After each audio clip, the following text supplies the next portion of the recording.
बिस्मिल्लाहिर्रहमानिर्रहीम। TV today के digital platform पर नई क्राइम स्टोरी के साथ मैं उस्मान खान आपकी खिदमत में हाजिर हूँ। अजीज तर मुझे रखता है वो रगे जान से, यह बात सच है कि मेरा बाप कम नहीं मेरी माँ से। बेशक वालिद वो अजीम हस्ती है जो अपने बच्चों की परवरिश के लिए अपनी जान तक लड़ा देता है। वालिद हमेशा रूखी सूखी खा लेता है, लेकिन वो चाहता है कि उसके बच्चे अच्छा खाएं, अच्छा पहने और उनकी तरबियत अच्छी हो और उनकी तालीम अच्छी हो। वालिद एक मुकद्दस मुहाफिज है जो अपने बच्चों की और अपने खानदान की निगरानी करता है। बाप एक छत की मानद है।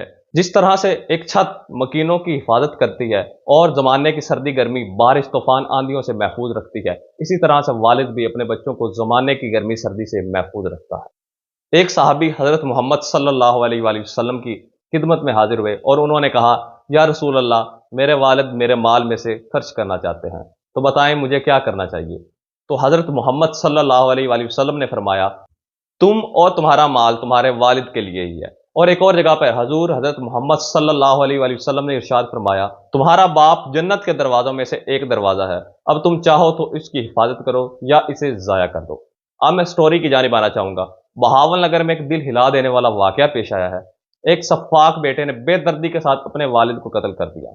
यह कत्ल की वारदात थाना सिटी ए डिवीजन बहावल नगर और थाना सिटी बी डिवीजन के दरमियान पेश आई, जहां पर बेटे बाबर ने अपने वालिद जमील को बेदर्दी के साथ छुरियों का वार करते हुए बाजार के बीच में ही कत्ल कर दिया।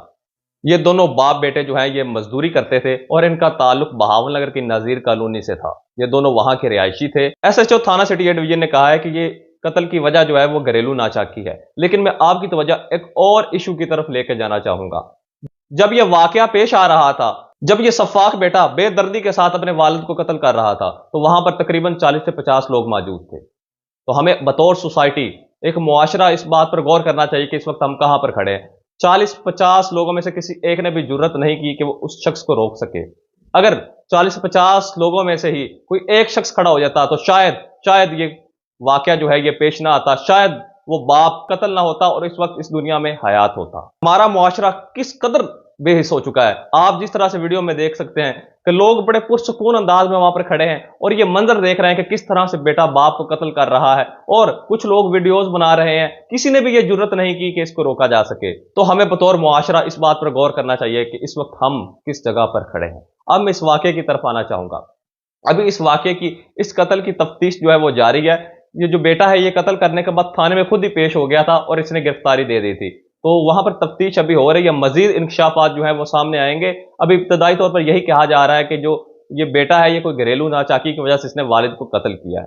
काश कि ये बेटा अपने वालिद को बेदर्दी से कत्ल करने से पहले ये बात सोचता कि ये वो शख्सियत है, ये वो हस्ती है जिसने मुझे बोलना सिखाया, जिसने मुझे चलना सिखाया। जब मैं बचपन में बीमार हुआ करता था, ये मेरा वालिद ही था जो बेचैन हो जाया करता था। जब मुझे बचपन में कोई चोट लगती थी तो तकलीफ मेरे वालिद को होती थी। काश अगर ये इसने सोचा होता तो ये इतनी बेदर्दी के साथ अपने वालिद को कत्ल ना करता। मुझे दीजिए इजाजत, अल्लाह निगहबान।